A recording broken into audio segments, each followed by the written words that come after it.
Welcome back to my channel. இன்றைக்கி சூப்பரான ஒரு குழம்பு, சிக்கன் கோலா உருண்டை குழம்பு எப்படி செய்யலான்னு பார்க்கலாம். பாருங்கள், குழம்பு எவ்வளோ சூப்பராக இருக்குது பாருங்கள். டேஸ்ட்டு ரொம்ப சூப்பராக இருக்கும். இதே கோலா உருண்டை குழம்பு நான் வேறு மெத்தடில் இந்த வீடியோ நான் அப்லோட் பண்ணியிருக்கேன். பெல் ஐக்கானை கிளிக் பண்ணி என்னோடய வீடியோஸை பாருங்கள், ஷேர் பண்ணுங்கள், சப்ஸ்கிரைப் பண்ணுங்கள். இப்போ இந்த குழம்பு எப்படி செய்யலான்னு பார்க்கலாம். இப்போ ஸ்டவ் பற்றி வச்சு ஒரு சின்ன கடாய் வச்சுக்கலாம். கடாய் நல்லா ஹீட் ஆகட்டும். ஹீட் ஆனதும் எண்ணெய் ஊற்றிக்கலாம். எண்ணெய் ஊற்றிட்டு சோம்பு அரை ஸ்பூன், சீரகம் அரை ஸ்பூன் போட்டு இந்த தாளிச்சிடலாம். இப்போ எண்ணெய் ஹீட் ஆகட்டும். எண்ணெய் ஹீட் ஆனது இதை நம்ம போட்டுடலாம். இது ரெண்டும் நல்லா பொரியட்டும். அதுக்கப்புறமா ஒரு பெரிய வெங்காயம் நீல வாக்கில் கட் பண்ணது அதையும் போட்டுடலாம். போட்டு எண்ணெயில் வதக்கிடலாம். பாதி அளவு வதங்கினா போதும். அதுக்கப்புறமா 2 பெரிய தக்காளி கட் பண்ணது அதுவும் போட்டுக்கலாம். இதுவும் பாதி வதங்கினா போதும். எல்லாமே நம்ம மிக்சியில் போட்டு தான் அரைக்க போகிறோம். அதனால் நம்ம லேசாக இதை வதக்கிடலாம். இப்போ தக்காளி நல்லா வதங்கணும், மசியணும். அதுக்காக கொஞ்சமாக தண்ணி ஊற்றிடலாம். தக்காளியை நல்லா மசியட்டும், வெயிட் பண்ணலாம். அதுக்குள்ளே மசாலாத்தூள் என்ன வேணும்னு நம்ம பார்த்துடலாம். மிளகாய்த்தூள் 1 ஸ்பூன், 1/4 ஸ்பூன் மஞ்சள்தூள், குழம்பு மிளகாய்த்தூள் பெரிய ஸ்பூனில் 1 ஸ்பூன், பெரிய ஸ்பூனில் தனியாத்தூள் 1 ஸ்பூன், கரம் மசாலா ஒரு 1/4 ஸ்பூன். அதுக்கப்புறமா அரை பவுல் தயிர், 1/4 பவுல் தேங்காய் மிக்ஸி ஜாரில் போட்டு அரைக்கணும். வெறும் தயிர் வேணாலும் நீங்கள் தயிர் போட்டுட்டு தேங்காய் அவாய்ட் பண்ணிடுங்க. வெறும் தேங்காய்னா நீங்கள் தயிர் அவாய்ட் பண்ணிடுங்க. இப்போ வெங்காயம் தக்காளி வெந்துட்டுருக்கும் போதே மசாலா பொருளெல்லாம் போட்டு நல்லா வதக்கிடலாம். அப்போ தான் அந்த மசாலாவோட பச்சை வாசனையெல்லாம் போகும். அதனால் கொஞ்சம் நேரம் நம்ம இதை வதக்கிடலாம். இதை நல்லா வதக்கிட்டு அதுக்கப்புறமா நம்ம இதை மிக்ஸி ஜாரில் போட்டு அரைக்கணும். அதனால் ஒரு தட்டில் போட்டு நல்லா ஆற வச்சிடலாம். கொஞ்சமாக கொத்தமல்லி இலை போட்டு வதக்குங்க. அப்போ தான் டேஸ்ட்டு ஸ்மெல்லும் ரொம்ப சூப்பராக இருக்கும். இப்போ இது நல்லா வதங்கிடுச்சு. ஒரு தட்டுக்கு போட்டுடலாம். இப்போ சிக்கன் கோலா உருண்டை ரெடி பண்ணோம். அதுக்கு பவுனில் சிக்கன், 1/4 கிலோ, கொத்தமல்லி இலை, உடச்ச கடலை பொடி பண்ணது, தேவையான அளவு உப்பு, ஒரு முட்டை உடச்சி ஊற்றிருக்கேன், சோம்பு, அரை ஸ்பூன் மிளகாய்த்தூள். இப்போ சிக்கனை தனியாக மிக்ஸி ஜாரில் போட்டு ஃபஸ்ட்டு நல்லா அரைச்சி எடுத்துடணும். சோம்பு போட்டு, இல்லைன்னா சோம்பு போடாமல் கூட அரைக்கலாம். அப்புறமா இது எல்லாத்தையும் நம்ம ஒரு பவுல் எடுத்து மிக்ஸ் பண்ணி ரெடி பண்ணிடலாம். இப்போ அதுக்குள்ளே தயிரும் தேங்காயும் மிக்ஸி ஜாரில் போட்டு நல்லா அரைச்சி நம்ம ரெடி பண்ணிடலாம்.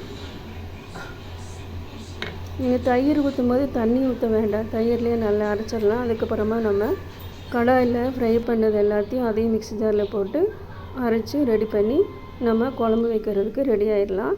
அதுக்கப்புறமா சிக்கன் கோலா உருண்டைக்கு சிக்கன் அரைச்சாச்சு, கொத்தமல்லி இலை போட்டாச்சு, ஒரு பவுல் எடுத்து இதில் போட்டிருக்கேன். அதுக்கப்புறமா மிளகாய்த்தூள், சோம்பு போட்டுக்கலாம். அப்புறமா உப்பு. சோம்பு அதிகமாக போட்டால் நல்லாயிருக்கும், டேஸ்ட்டு ஸ்மெல்லு நல்லாயிருக்கும். அதுக்கப்புறமா உடச்ச கடலை, வறுத்த உடச்ச கடலை தான் மிக்ஸி ஜாரில் போட்டு நல்லா நைஸாக அரைச்சிக்கலாம். நீங்கள் எடுக்கிற சிக்கன் அளவுக்கு தகுந்த மாதிரி நீங்கள் இந்த உடச்ச கடலை பவுடரை நீங்கள் போட்டுக்கணும். இப்போ நான் முட்டை உடச்சி எடுத்து வச்சுருந்ததில் வெறும் ஒயிட் பவுல் மட்டும் நான் இதில் சேர்த்துக்கிறேன். சேர்த்துட்டு இதில் நல்லா மிக்ஸ் பண்ணிடலாம். எல்லோ பவுலையும் நீங்கள் போடணும் அப்படின்னா எல்லோ பவுலையும் நீங்கள் போட்டு மிக்ஸ் பண்ணிடலாம். இப்போ எல்லாத்தையும் போட்டு நல்லா மிக்ஸ் பண்ணியாச்சு. இப்போ கோலா உருண்டைக்கு ரெடி ஆயிடுச்சு.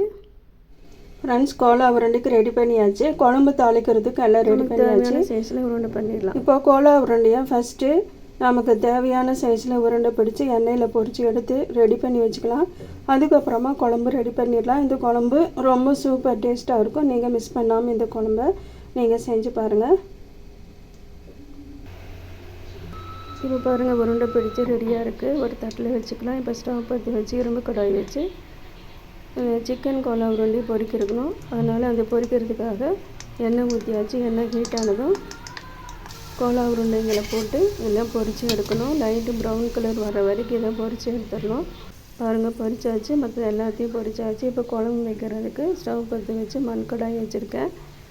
தேவையான அளவு சன்ஃப்ளவர் ஆயில் ஊற்றிருக்கேன். மண் கடாயில் வைக்கும்போது உங்களுக்கு டேஸ்ட்டு நல்லாயிருக்கும், உடம்புக்கு ரொம்ப நல்லது. எண்ணெய் காஞ்சதும் பட்டை கொஞ்சம் உடச்சி போட்டுக்கலாம். அதுக்கப்புறமா ஒரே ஒரு பிரியாணி இலை அதையும் போட்டுக்கலாம். அப்புறமா கொஞ்சமாக வெங்காயம் கட் பண்ணி வச்சுருக்கேன், அதையும் போட்டுக்கலாம். போட்டுட்டு இதை நல்லா எண்ணெயிலேயே நல்லா வதக்கிடலாம். நான் நிறைய வீடியோஸ் அப்லோட் பண்ணியிருக்கேன் ஃப்ரெண்ட்ஸ். நீங்கள் எல்லாத்தையும் நீங்கள் கிளிக் பண்ணி பாருங்கள், பார்த்துட்டு சப்ஸ்கிரைப் பண்ணுங்கள், ஷேர் பண்ணுங்கள். இப்போ அடுத்ததாக மிக்ஸி ஜாரில் அரைச்ச அந்த விழுதை ஊற்றிடலாம். ஊற்றிட்டு தண்ணி கலக்கி ஊற்றிக்கலாம். இந்த கோலா உருண்டை குழம்பு கொஞ்சம் தண்ணியாக தான் வைக்கணும், அப்போ தான் நம்ம கோலா உருண்டை போடும்போது இந்த கோலா உருண்டையெல்லாம் இந்த குழம்பு உறிஞ்சிரும். அதனால் கொஞ்சம் தண்ணியாக தான் வைக்கணும். இப்போ தேவையான அளவு உப்பு போட்டுடலாம். உப்பு போட்டுட்டு இந்த குழம்பு நல்லா கொதிக்கணும். அதுக்கப்புறமா மிக்ஸி ஜாரில் அரைச்ச தேங்காய் தயிர் போட்டு இதையும் நல்லா மிக்ஸ் பண்ணிடலாம்.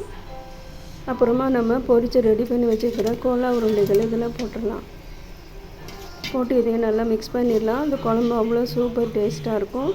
சப்பாத்தி, பூரி, இட்லி, தோசைக்கு அவ்வளோ சூப்பராக இருக்கும். இப்போ உருண்டைகளை கொஞ்சம் எடுத்து வச்சுட்டு நம்ம சைட் டிஷ்ஷாக கூட நம்ம சாப்பிட்லாம். குழம்பு நல்லா கொதிக்கணும். பாருங்கள், நல்லா குழம்பு கொதிக்குது. இப்போ கொத்தமல்லி எல்லாம் போட்டிருக்கேன். அவ்வளோதான் ஃப்ரெண்ட்ஸ், சூப்பரான இந்த குழம்பு ரெடி ஆகிடுச்சு. நீங்களும் வீட்டிலேயே இதே மாதிரி ஸ்பீஸ் பண்ணி நீங்கள் செஞ்சு பாருங்கள். செஞ்சு பார்த்துட்டு உங்களுக்கு எப்படி வந்துச்சுன்னு சொல்லி கமெண்ட் பண்ணுங்கள். மீண்டும் இதே மாதிரி ஒரு வீடியோவில் உங்களை நான் சந்திக்கிறேன். தேங்க்யூ ஃபார் வாட்சிங்.